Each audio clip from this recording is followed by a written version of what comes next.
Est-ce que taxer plus fortement les retraités les plus aisés, pour vous, c'est une ligne rouge? Écoutez, on va en discuter. On va pas tous les matins faire une ligne rouge. Discutons. Ce qui est sûr, c'est que moi, je suis pas pour les impôts. Non, mais je suis pas pour les impôts de manière générale. Il y en a déjà beaucoup trop des impôts. C'est pas ça l'économie. L'économie, c'est pas un gâteau qu'on pourrait à l'envie partager. Alors où est-ce que vous allez chercher vos économies, Gérald Darmanin? On met fin aux 35 heures, si on supprime un jour férié comme vous aviez proposé? On parle beaucoup trop de retraite et pas assez de travail, ça c'est sûr. C'est le signe d'un pays qui va pas très bien. Regardez nos débats, c'est fin de vie, dépendance, retraite.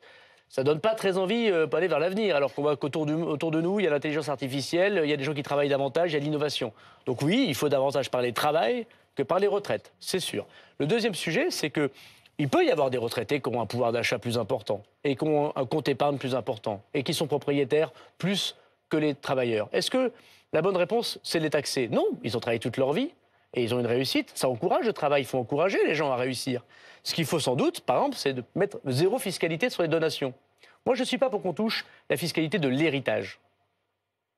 Par contre, je suis pour qu'on bouge la fiscalité des donations. De mon vivant, je propose ça depuis un mois. De mon vivant, je donne ce que je veux, le montant que je veux, à qui je veux, mes enfants, mes petits-enfants, mes ayants droit, quelqu'un que j'ai envie d'aider, un mec qui monte son entreprise, une femme qui a envie... sans limite de montant? Sans limite de montant. Il y a un effet d'aubaine majeur pour les ménages très fortunés. Zéro. Mais oui, mais tant mieux qu'il y ait un effet d'aubaine pour tout le monde. 0 € de fiscalité. Qu'est-ce qui va se passer avec cet argent?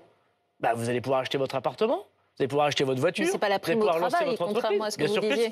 On va pouvoir laisser aux actifs le soin de voir la vie avec un peu de bonheur. Celui qui n'a pas un père ou une mère qui aujourd'hui lui donne 20 000, 30 000, 50 000 € pour acheter un appartement à Paris, il ne peut pas acheter un appartement à Paris.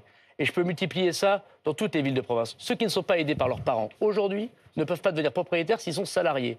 Ceux qui ont 25 ans, 30 ans, qui commencent leur vie active aujourd'hui, ne pourront pas devenir propriétaires dans les grandes villes, sauf s'ils gagnent évidemment 7 000 à 8 000 € par mois. Et c'est, vous savez bien, pas le cas des Français qui en moyenne gagnent un petit peu moins de 2 000 € par mois.